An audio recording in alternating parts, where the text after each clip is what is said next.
Anong ganda po nung ito. May ibon po sa taas na papaya.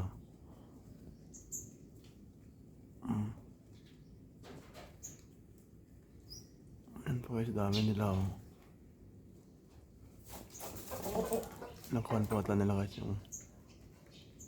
yung bulaklak ng papaya. Ayan po guys oh. Iniigap na tayo ng tubig sa bulaklak ng papaya. Naglaga ng bulaklak.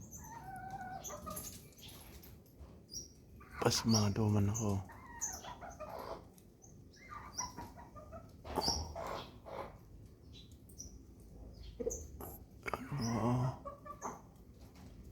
Enjoy yung ibon.